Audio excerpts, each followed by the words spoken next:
In 30 through 40, construct an algebraic proof for the given statement. Cite a property from theorem 6.2.2 for every step. For all sets A and B complement union B complement minus A, all complement equals B. Now we're going to start with the more complicated side and apply laws from theorem 6.2.2 for every single step here. Now, the first thing I notice is that there's this complement outside of this complicated parentheses. And there's a rule that tells us how we can distribute this complement, and it's De Morgan's laws. De Morgan's laws says that you can essentially distribute a complement to each term in the parentheses, but you also have to flip the logical operators that join these expressions together. So we can say that this is now B complement intersection B complement minus A complement. So notice now there's a complement to both of these expressions, and we flipped the union to an intersection. This is De Morgan's laws. So we need to justify by De Morgan's laws. Okay, we need to somehow simplify this to B. We have a couple options here. We can handle this double complement here. We can handle this set minus. And so let's do each of those steps first. Now, B complement is equal to B. The complements kind of undo each other. They cancel each other out. So this is equal to B intersection B complement minus A, all complement.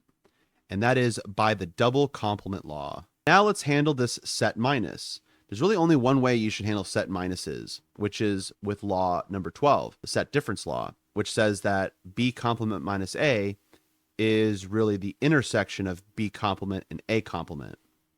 So this is B complement intersection A complement all complement by set difference law. Now we can distribute this complement to each of the terms inside the parentheses, but by De Morgan's law, we have to also split up that intersection there.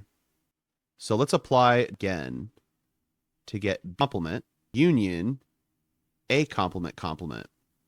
Now we sets with double complements here, which means that we can apply the double complement law again. This is section E, union A complement complement. Now you might think, wait, apply the double complement law to the A complement complement. Why did you just apply the double complement law to just B here?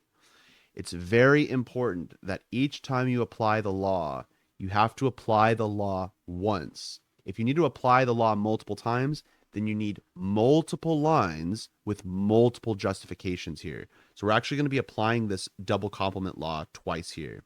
So this complement law, but then we can do it again to say that this is the same thing as section E, union A. But again, we have to say by the double complement law. And now we've gotten rid of all of our complements. We want this to somehow simplify to B. Next step, it's super tempting to apply the distributive laws, because if you notice here, we have something of this form, A intersection B union. But if you notice here, we have two B's. We have the same set outside of the parentheses as the set inside of the parentheses.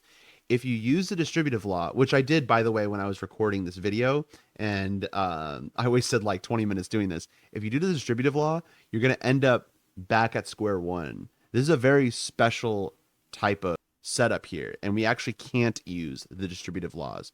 There's actually a law here buried in this, which I always forget, which is called the absorption law. And that says that if you have A intersection A union B, which we really do here, it's just the A's and B's are swapped, but that doesn't matter for this formula. It doesn't have to be an A and a B. It just has to be the same positions as where the expressions go. According to the absorption law, this is just equal to, or whatever that first expression is. And that's how you simplify this expression to B. Thanks, everyone, and I'll see you in the next video.